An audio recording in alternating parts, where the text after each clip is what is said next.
ინციდენტის ზუგდიდში მეცხრე არხისა და ინფოცხრის ჟურნალისტებს ნაციონალური მოძრაობის დეპუტატობის კანდიდატის როლანდ ახალაიეს შეხვედრის გადაღების უფლება არ მისცეს. სოფელ ნარაზენში გადამღებ ჯგუფებს ახალაიეს დაცვის წევრები და პარტიის აქტივისტები მუშაობის საშუალებას არ აძლევდნენ.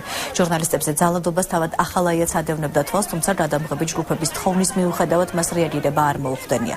მედიის მიმართ აგრესიით განსაკუთრებით ის თვალბატონები გამოირჩეოდნენ, რომლებმაც ირაკლი ალასანიას მაჟორიტარად წარდგენის დროს შეხვედრის ჩაშლას სცადეს. მაჟორიტარის შეხვედრაზე მეცხრე არხმა სამუშაო საათებში ზუგდიდის საკრებულოს აპარატის უფროსი თეიმურაზ ბასილაიაც დააფიქსირა, რომელიც ნაციონალების კანდიდატს ტაშით შეხვდა. თქვენთვის არ არის. კაცი!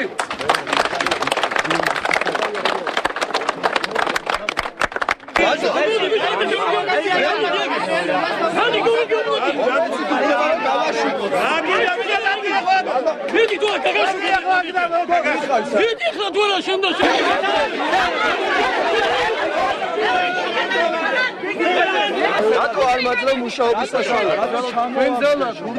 რატო ჩამოვიდა? გაუშვი კამერა. როგორი ვისუსტით ალბათონის? არ უშევი. მე ხოვერ დავყარებოდი. მე ამ შეხვედრაზე არ ვიმყოფები, მე ვარ კლუბში მოსული. თქვენ ერთად ჩამოხვედით ბატონ როლანდთან? არა. ერთად იყავით ბატონ თეიმურაზ. ახლა დაგაფიქსირეთ რომ ჩამოხვედით აქ. დაფიქსირეთ.